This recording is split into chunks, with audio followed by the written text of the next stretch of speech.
All right, welcome back, guys, to Seek First to Understand SFTU. We're glad you're here. Today, I am here with my friend Crissy. So, Crissy, tell us a little bit about yourself. My name is Crissy, like she said. I am a respiratory therapist, a mom. I have two boys. Married for it's about to be 16 years, April 10th. That's crazy.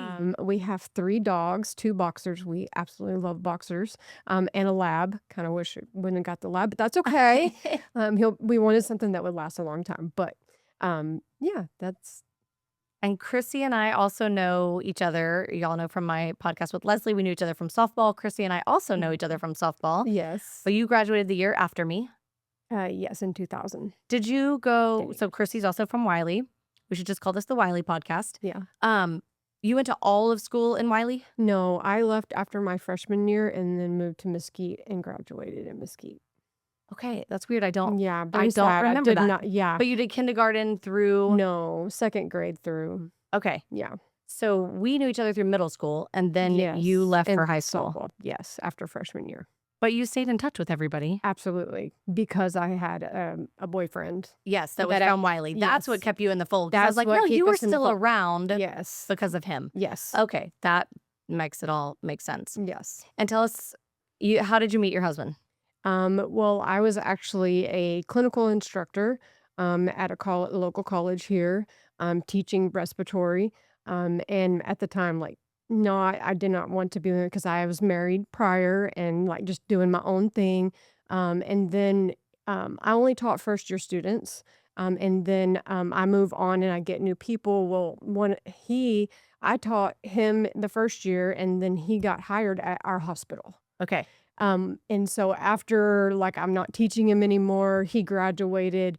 We both realized that we were interested in each other, but one of my coworkers was like, "Hey, he actually does marathons and stuff," and I was working on a half marathon, and so I asked him for tips on how to do a half marathon, and so we went and did some running and some stuff that I did not even realize that I was doing wrong. Like when you're tired, you lean over. You're supposed to stand, be up strong and stuff like that. So it just kind of evolved and So you very met at fast. work, but running is kind of what brought you together. Yeah. Okay. Yeah. And RT stuff. And we got engaged at 6 months, married at a year. Like when you know, you know. Yeah, Yeah. that's awesome. Yeah. I'm not sure. This is crazy to say too. I'm not sure I've ever met your husband. Oh, really? Yeah. Oh, Because again, he's we're in a awesome. girls group, and so we see each other regularly because we have Yeah. girls' nights. But I'm like, I don't think I've ever met him, Oh, you'll have to. which is He's crazy. a good Yes. guy. At some Good point, guy. we need to do a mixer, and everybody bring their spouses. Yes. Um, Yes. So you were already down the respiratory path when you met him. So let's back up a little bit. Yes. What made you go? So you graduated from high school. Yes. Did you know then I want to go in the medical field? I wanted to do either physical therapy, child psychology, dental hygienist, or something like that. Okay. Didn't even know respiratory was a thing. Okay. I did have a grandfather that had COPD that had he always had like this inhaler thing in his pocket and he carried it around everywhere. And then eventually he was wearing oxygen. But I tried to get into nursing. It is a very, very hard. And at the college that I was doing all my classes, like they really try to weed out the people and it's very hard. A lot of people were applying. So then I learned about the respiratory thing. And so I talked to him about it and he was like, "Oh yes. I've been in the hospital before and I had this one lady like educate me on how to use my inhaler right. And she just like really helped me so much. And I was just like, that's what I want to do. That That's- sounds like my soul. That's what I want to do. And so full force applied for the program, like figured out what prereqs I needed to do. I had some, but I did have to, add some because I kind of went on the opposite side of things and was like taking geology, which is like rocks, because I you didn't were wanna take the figuring it science out. You were figuring it classes. out. Yes. Yes, I was figuring it out. So then I had to take, biology, A&P 1 and 2 and micro and all that stuff before I could even like apply. But there was a couple classes they allowed you to take in the program. So overall, it was almost like 4 years of like just trying to get in there and get graduated. So I graduated in 2005. I'm totally dating myself. That's okay. That's okay. Yeah, I graduated in 2005 and then probably a year after I graduated, I started teaching. Love teaching. Oh my gosh. Okay. Amazing. Like I loved it. It So lit you were me up. doing bedside and teaching? Yeah, I was Okay. almost pretty much working. Like we do 3 12-hour shifts as RTs. And then I was teaching twice a week. And when you say RT, it means Respiratory respiratory therapist. therapist. Yes. Okay. So your bedside and your teaching. Mhm. You meet John teaching, but then connect with him later, and y'all were at the same hospital. Yes, when he got his first RT job. Okay. Yep. So both of you are doing the same job at the same hospital. Yes. But I feel like, again, I don't know the hospital world. I don't know the healthcare It's world. That is not something that is anywhere in my wheelhouse. So again, yeah. bless all of you that do that. It takes special people. Well, but did your schedules get to line up, or it's kind of like we saw each other when we could see each Mhm. other? Yeah, he got hired on night shift, Oh, okay. and I was day shift, so it was, interesting to, like, do that, and we did that all the way up till after my first child was 1.5, 2. Okay. So it was very interesting, definitely for him because he would basically come home, nap for 2 hours, and then get up with the kid, and someone would be there to hang out with the child until he woke up, and he would be so exhausted, he wouldn't even remember conversations that we would have. Night shift is a real Yes, because you have to get your body on that schedule, but the rest of the world's not on that schedule. exactly, and he would try to stay up on days so that he would see us and try to be the family man, but it was really hard. Yes. Yeah. Um, and we're going to talk about COVID and how that Yes. affected you guys. That's going to be our big topic. But I do want to Yes. side note real quick that somewhere along the way in all of this, you guys bought an old farmhouse and said, we're going to Yes. redo this farmhouse. We're going to live in an RV while we redo this It farmhouse. it was the craziest decision of our lives. Like, I went and saw this house on Mother's Day and was like, I blame it on Joanna Gaines. I so do because I would watch her shows and I'd be like, I want a farmhouse. And we always wanted a farmhouse. It's weird. Out in like Waxahachie or something, there was like a place that had a bunch of farmhouses. I'm like, I just want to take one of those and go put it on a property. And I found this house that I could totally customize and make it my own. It was like a shell that we just had to like completely change. And it was fun to just like, change it up and make it look beautiful and bring it back to life. It was And did fantastic. John have experience with doing that? Because again, at some point, you guys started a furniture business and you were making Yes. custom furniture. Yes. Yeah. So Which, he's great at building stuff, so that helped. so he already knew that though. Like he already had that skill set. Yes. Okay. So Yeah, that's and good. he You're used to not work in AC work, so okay. he knew that kind of stuff. And he was always a handy person. He'd make cabinet counter or concrete countertops and things like that, putting tile down. I mean, he's handy. So Yeah. that was the only reason I would do it because the prior person that I was with was not handy at all, and we'd have to pay to Yes. get it done. So it saved us a lot. Like, I mean, our countertops were done by us. He did all the plumbing on the inside, the dry plumbing. So But you lived in that RV with you and two boys and how many dogs? Two dogs? 2 dogs, 700 square feet, no slide outs, For how long? 10 months, 10, 11 months. That's crazy. It was insane. It was But you had a miserable. beautiful house at the Did end of not it. recommend it. Beautiful house at the end. Yes, yes. And then we just decided to get rid of it, sadly, but we're in a good place now because you just don't realize how much it takes to keep up a 100-year-old house and what you have to do. And being on pier and beam is a whole nother story. Yeah. And getting him to have to, a 6'4" dude getting underneath Crawling the house. underneath. Yeah, Yes. and Yes. jacking the house up is a very interesting thing. How many acres were you on? 3.5. Okay. Yeah. That's a good size. Yeah. You had a beautiful tree. It was beautiful. Yes, I it never saw it in was. person, but I did see the pictures Yes. and it was absolutely beautiful. Yes, thank you. So, and again, I do want to mention, and we'll come back to the fact that you guys had created a side business of making beautiful furniture, Yes. which again, I mentioned in the podcast with Leslie, helping them purchase their home. And as her closing gift, I purchased a table from you guys that is now in Leslie's home. So that's really Yes. cool because we get together and play games on that. And that's Yes, really it's a fun. beautiful table, and it's Yes. actually done really well, which I'm surprised, Yeah, but it's it looks It's huge beautiful. and beautiful. Yeah. Yes. Okay. So you had been in healthcare for, At the COVID time, around 15 years. okay. Yeah. So everybody's memory of COVID's a little bit different, and yours is going to be deeper than anybody It's else's. super So, deep. Super so deep. what I will, it was March of 2020. I Mhm. just remember that because it was right before spring break. Oh, yeah. So again, as a person just out in the wild, right, we get this, hey, the world is kind of shutting down, like everybody's shelter in place, whatever. Yeah. Well, your life looks totally different because, hey, you can't shelter in place. We need you to come to work. And Right. because COVID was a respiratory illness, Yes. your business ramped way up. The furniture business, people were wanting stuff, yes. But your healthcare work was Oh, crazy. yeah, we were being pulled to come in and work extra, come on our days off, work extra longer because we were so short, so So like I said, for the world, not the world, but here in the US where we were, it Mhm. was around March timeframe. Yes. Did you see that immediately in the hospital? Was it like, yep, March got crazy, or was it like it didn't get It to the hospital for a little bit? well, when we first started kinda seeing things, we weren't 100% sure what was going on. Okay. Like, we were trying to treat, some of these people and didn't know that that's what it was, but we were like, "Okay, they're not responding to things that we are giving them, so something is going on," and we even, like, questioned later on, like, "Was that the first person?" You know? Like, Because you but saw people probably some weeks or months before, y but y you didn't know what it was. right, until they were like, "Okay, yeah, we have this, like, COVID." Global pandemic. Yes, and then we started watching all the government things that were coming up on the TV and, like, listening to the bulletins every day and, like, "Okay, okay," and then they're like, "It's gonna get worse with everybody not listening and people not crowding," and I think that initially, when that started happening and knowing that we are, knee deep in this, I think that's when me and my husband's anxiety started to, like,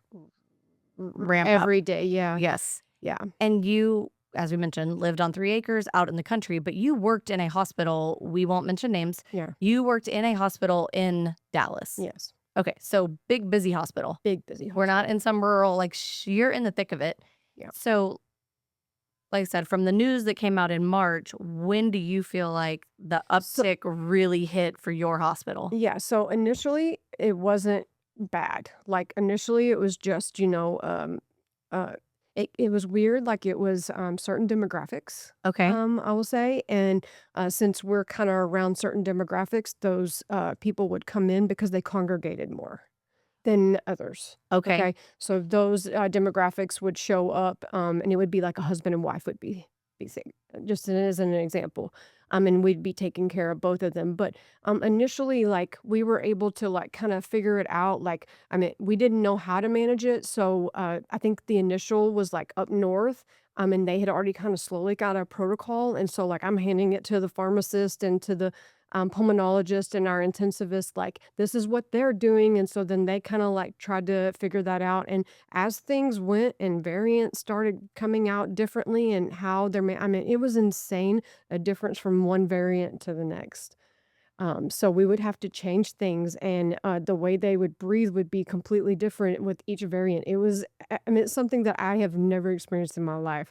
Like our hospital went from we did certain protocols, we manage our shifts a certain way, and then when this started to happen, things started changing literally every day. There was a change. We're having to open up new wings, to add more people. And is it kind of trial and error? Like, hey, because no one knows. So, hey, let's try this on these patients and see what we get for a day or two. I mean, again, I Well, don't know your yeah, world. like initially, like it was, okay, you've got COVID, you're going straight to the ICU. Well, then when it got to where, okay, we can't do that. We literally now need to keep you on the floor to a certain level. And hopefully we have room for you because you have the ER and people coming in through the ER. At times we had to basically shut down the ER and say, hey, We're at yeah, capacity. we're at capacity. You're going to have to go to other places. They got to like that point. So Or then they started opening up spaces in the ER too. I mean, it is insane. prior to COVID, Mhm. on a normal Wednesday, you go into work, you're treating approximately how many patients? You're Well, checking if you're in on. the ICU, you have probably 8 to 10 patients, and say max ventilators that an RT would take care of is 6. So Okay, so on a normal day as a respiratory therapist, because you can kind of be anywhere yeah, so in the on the hospital. floor, like if a therapist works on the floor, they can have 2 or 3 floors and they could have a about 30 to 40 patients, but they're not seeing all of those. They Okay. just in case they might need something, we have their name and stuff like that, but there are therapies. So I would say, there's 40, there's probably 20, 25 treatments and oxygen checks to do. Okay. And then during COVID, those numbers were.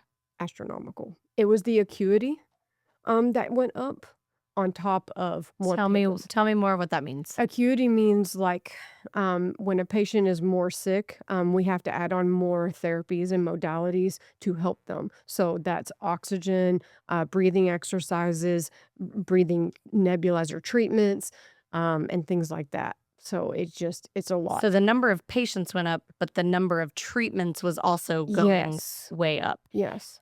And again, you and your husband both do this job. Yeah. So then there's the family aspect of I'm going to a hospital to treat really, really sick people Yeah. with a disease that we don't know a whole lot It about. was the scariest thing of our lives. I like cannot even explain. Like once we realized this was happening, we literally knew nothing about it. We're both like, we could die. We literally could die. If air goes into our face and we breathe these droplets, we could die because we are seeing like that could possibly happen. I mean, people that we like, even people that were taking care of these patients, they were showing up. But are you seeing, so you and your husband, both very healthy people, Yeah. active people, running, doing all those things. Yeah. But you're seeing people come in that look like you, that are active and healthy. So it's not Yeah. just the Yes. old and the immunocompromised. You're going, these people look like me. Yeah. This could be me. Yeah. For sure. And Which- it was, I mean, we're like, didn't have a will, none of that. So we were like, okay, I'm picking up the phone. Hey, can you take our children if we pass away? Because we both are in this. We are Right. both.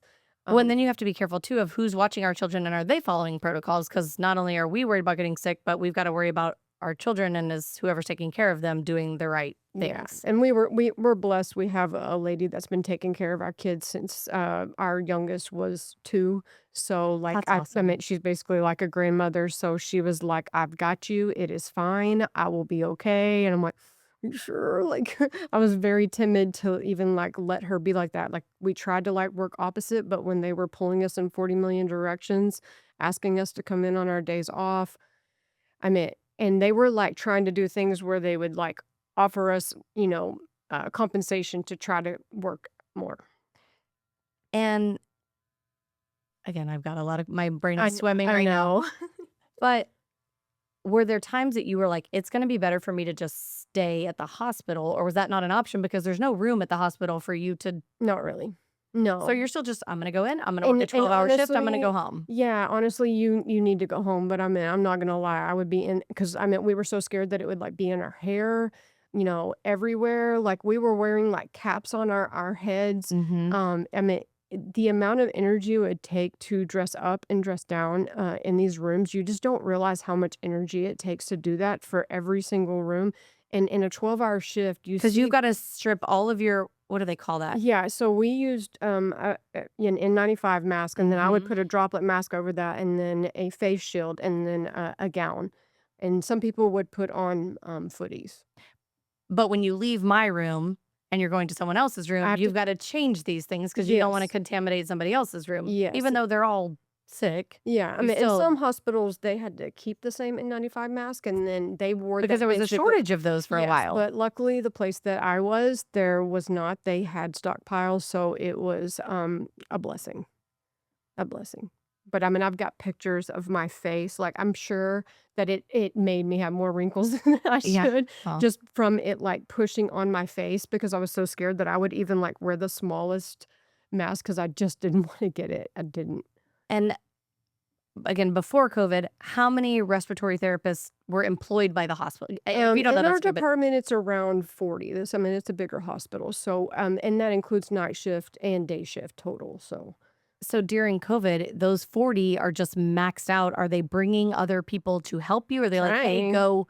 Trying. But what you do is pretty specialized. Yes, trying. And so everybody else is trying to get RTs. So it became it was terrible because initially like we kept saying, "Hey, we need more people. We need more people." I'm a supervisor at this time. Like I'm the one that is coming in, looking at everything, all the acuity, everything, and we have a point system to help us figure out how to make assignments. And I would look at it and be like, "Oh my gosh, I am 13 therapists short. How am I, as the supervisor, going to do this?" So you just take your 13 people short and try to divide that out amongst 9 therapists, including myself. I mean, it just But got scary. and what Super is, scary. again, at the risk of sounding dumb, what's No. everybody else doing? Because you guys are who's needed, right? But surgeries are not taking place. So are there Yes. surgeons that you're like, just give me that person and I can show them enough that they can help with something? Yeah, so I would say at about the third variant where things just were like so scary that like I would not even want any of my family members going to the hospital. It was that type scary because we literally were only taking care of the very, very sick at that point. Um, because if you came in and you had just like minimal, like a pneumonia that just wasn't, it was just chill, everything's good. Like, I mean, yeah, the amount of You got to energy go you've home and got, figure it out. yeah, pretty much, yeah. Um, I The question was, were you grabbing other Oh, hospital yes. staff to just Yes. help? Yes, yes. So they ended up making PT and OT, which is physical therapy and occupational therapy. They're pulling them out of offices. So they're like Monday through Friday people. Okay. And they're outpatient. So they're pulling outpatient people to come in and do all of our oxygen checks because we could not go see anybody on oxygens, period at all. We could not go in. Like we had no time to do that. So we still were able to do our therapies and the ventilators and the ER. That was it. So then because we were 13 therapists short and we at one point had, I don't even know how many ventilators in one day. But we ended up having to get CRNAs and I don't know what that anesthesiologists. means. CRNA is certified registered nurse assistant. Okay. Um, So you're so just pulling people going, here's the things we yes, can offload to you because we as respiratory therapists have to handle certain parts of it. We're the only ones trained to do certain parts of this, but the other things you can do this and you can do this. yeah. So anesthesiologists and CRNAs are almost the same, except anesthesiologist is an MD. They literally were helping us with the ventilators. They would go in and help us do some of the vent checks, and they would also help us. I don't know if y'all saw in the news, but like we would have to put patients on their stomach and then turn them over. So that was a day shift thing because we had more resources. And so, like, when someone is on a ventilator and they have a breathing tube, I would have to like hold that tube like it is. I'm the queen of Because that. it's down there. Yeah, and if it goes loose and you lose it, and definitely on these patients that are, I'm talking, super sick, like extremely sick on max stuff. I mean, you've got to guard this with everything. And we were ending up with these patients being on the ventilator a long time. They would have breakdowns. So, but we had to change tape on this every day. So I had to do this. So like one day when I was supervisor, had 13 ventilated patients, 8 of those were prone. So and we work in 4-hour What does shifts. prone mean? That's on the stomach. On their stomach. So they lay on Okay. their stomach. It's called prone positioning. Okay. So we would turn them over. I would change the tube and then have to put them back. So we got faster at that as this went on. Like we kind of got systems, but also as this went on, they're pulling in travelers. Travel nurses. Travel nurses. And then we ended up with some travel RTs. Some of them were great. Some of them were sketchy. Some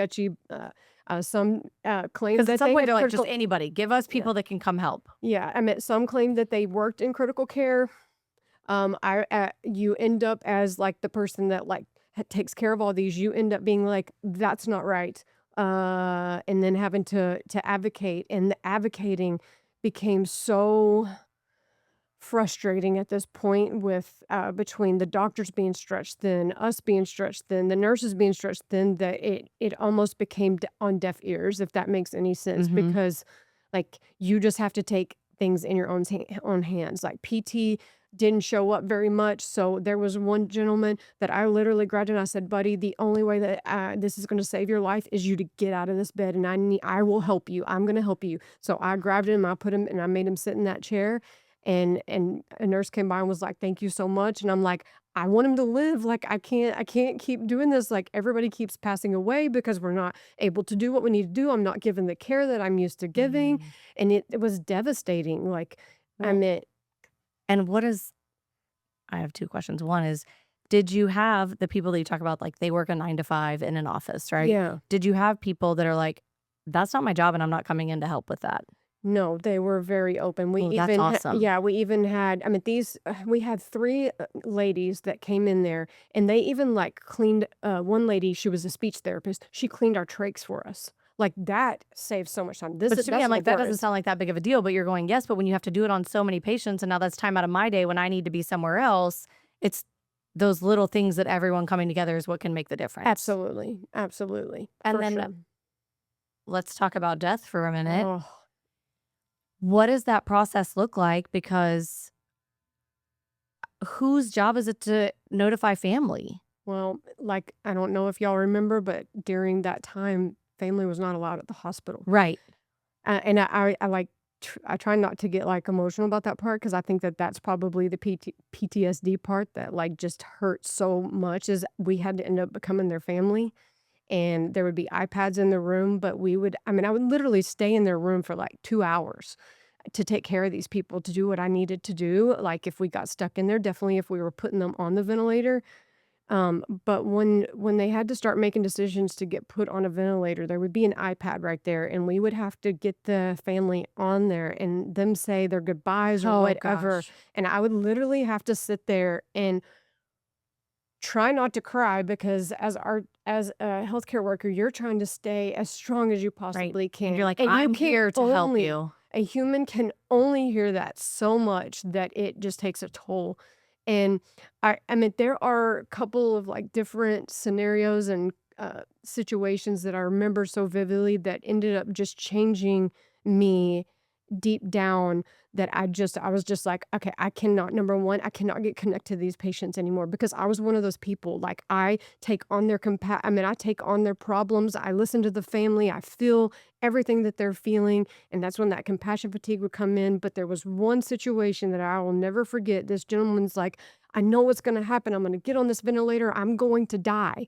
And I'm like, I can't tell you that, buddy. I cannot tell you that, but I just know that at this point, that's what your body needs to help you. I don't know if it's gonna help, but like this is where you are. And that's me having to say this to this gentleman. Hmm. But that is just a sliver of what our life is in the RT world, in the ICU is that.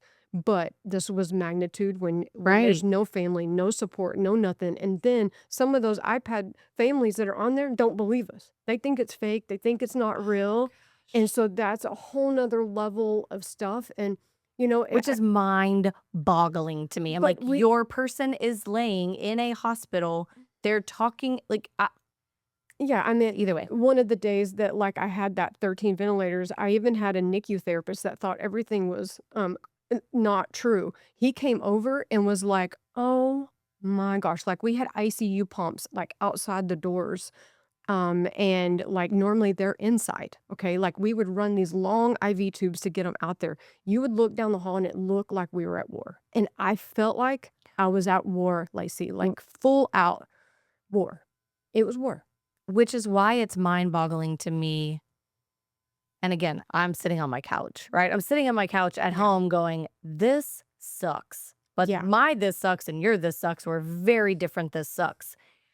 But just not to get too political, but Yeah. the people that didn't believe it, that still don't believe it. Yeah. And I'm like, you're seeing. I mean, Oh, they're showing on the news this stuff, and people are like, it's not real. I And know. I'm going, how?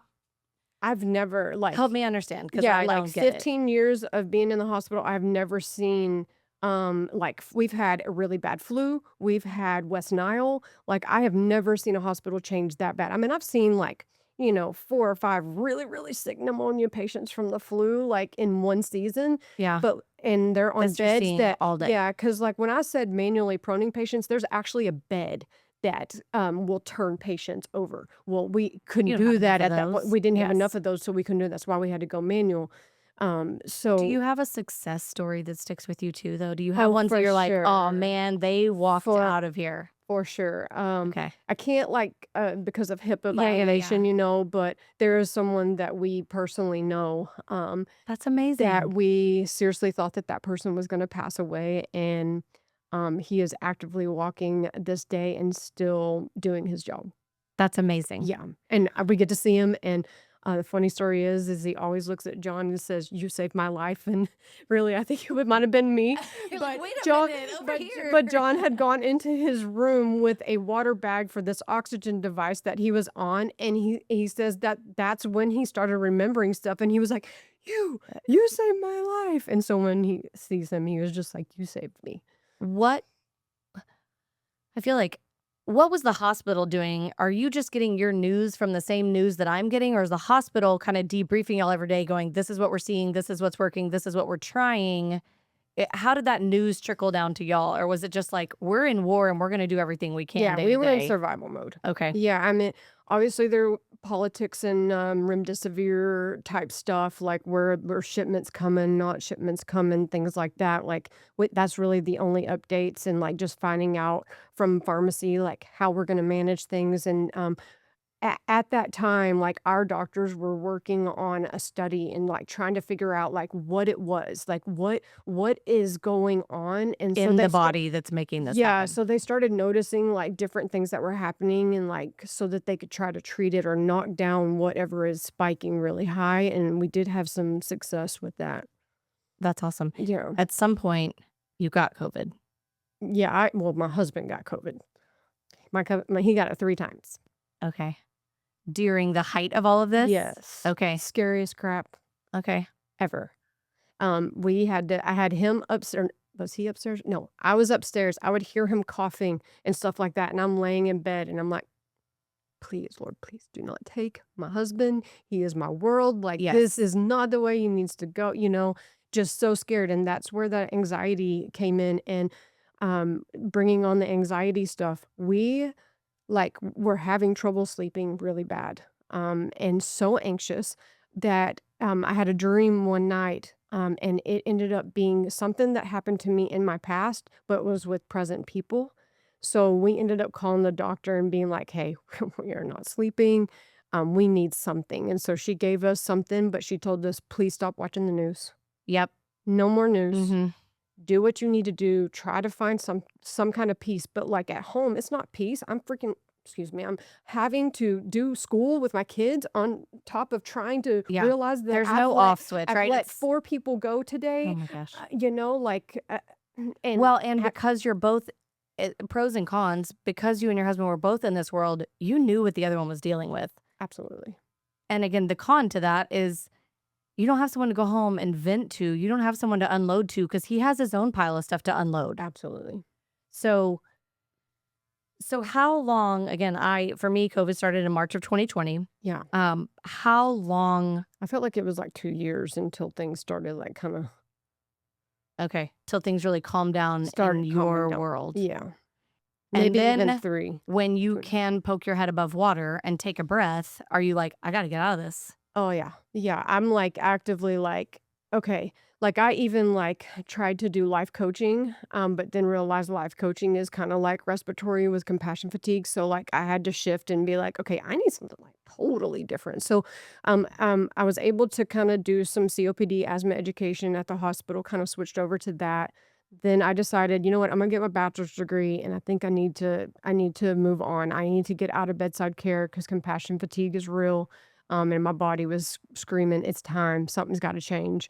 And so I did that, and I now work in clinical informatics.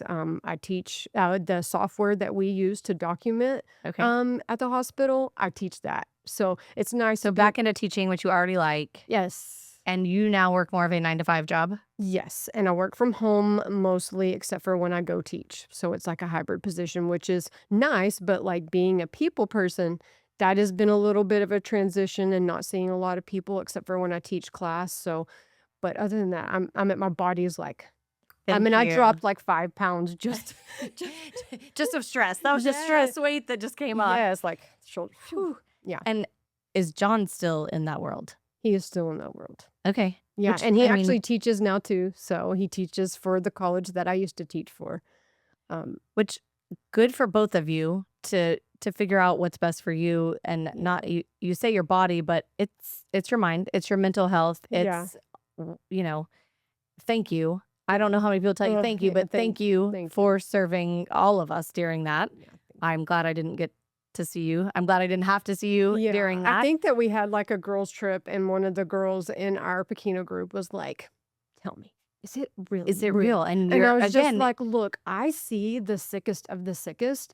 So like comparing like what's out there when you go to Walmart and everybody's wearing gloves and all this crazy stuff, like I can't compare to you. Like Mhm. but like I see scary. It's scary for me. Like I don't want that. Like I think we had a really bad when was that really bad ice storm in Dallas? Oh, yeah. Yeah, so when that happened, there was a person that, like, he had his whole family at his house because he had the generator. He ends up sick and passes Gosh. because he had the generator at his house. Why? Why? Like, those were all the questions that we would always ask is why? Yeah. Yeah.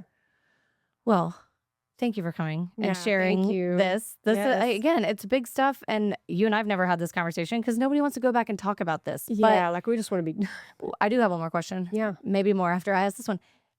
How many other or what percentage of people got out of bedside afterwards and just were like, Oh, that it's tapped me out? yeah, it's not good right now. Like, I mean, there's a lot of people that have gotten out of it. I don't think I can give you a percentage. I would say it's probably 75%, like, that's still there and 25% is left, but maybe it's more, Yeah. because it was rough. I know we had a lot of people retire early, Yeah. because there's just no way, they could do that. The dressing up, the dressing down, and then, like, what's gonna come next? Like, that's what we're worried about. What's gonna come next? And anytime there's news that says, "Oh, another COVID variant's coming," like, I think I got a notification of it today. I'm like, "Oh, thank gosh I'm not in it." But guess what? I probably would jump in there and help if I needed to. Which is amazing. Yeah.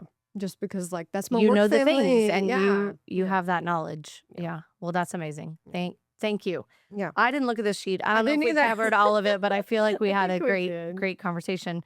On a much lighter note, I was doing Open the Gate. Tell me about a product or a service or a company that you love that's helped you. So tell us what you got. Yeah. So I kinda got that. Yeah. Okay. So this thing right here, like, because we started dealing with, like, all the anxiety of, like, when we started getting social gatherings together, like football games and things like that, I realized that I was dealing with social anxiety really bad. And I didn't know it until, like, I was, like, trying to sit on the outside of the thing, or, like, if I walked up the stands, I'm like, like, and, like, like, just freaking out, you know? And so it went away for a little bit, but then it started coming back, like, recently, and I started using this, and, like, I wasn't doing that whole sitting on the outside of the thing, and it's, like, chewables. It's called L-theanine. It's a supplement. It's amazing. I'm going to turn it so hopefully I we can take get it there. I take it, in the morning before my coffee because coffee can spike your cortisol levels or whatever. So I take it before, and it has been life-changing. Like, I've tried, I mean, What? Xanax was giving me rebound anxiety, so couldn't do that. I tried, Boost Bar, which is an old medication. I tried Prozac. I was terrible at taking Prozac. You gotta take it every single day.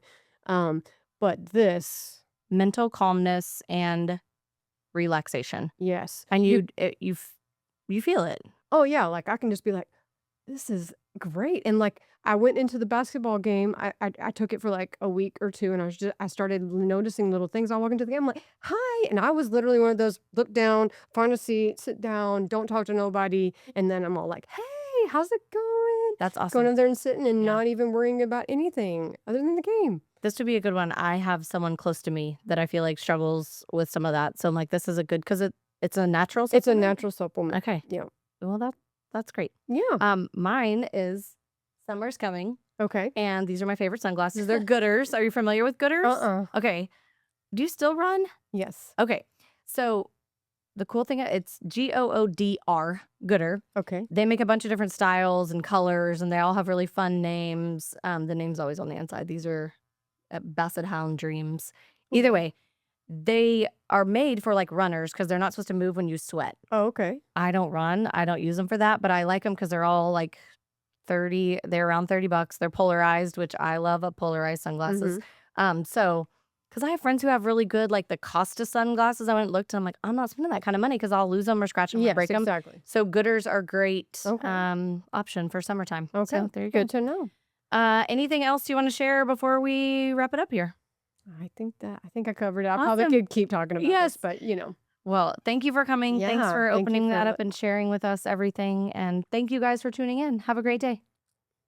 I was like, "Don't cry, don't cry, don't cry."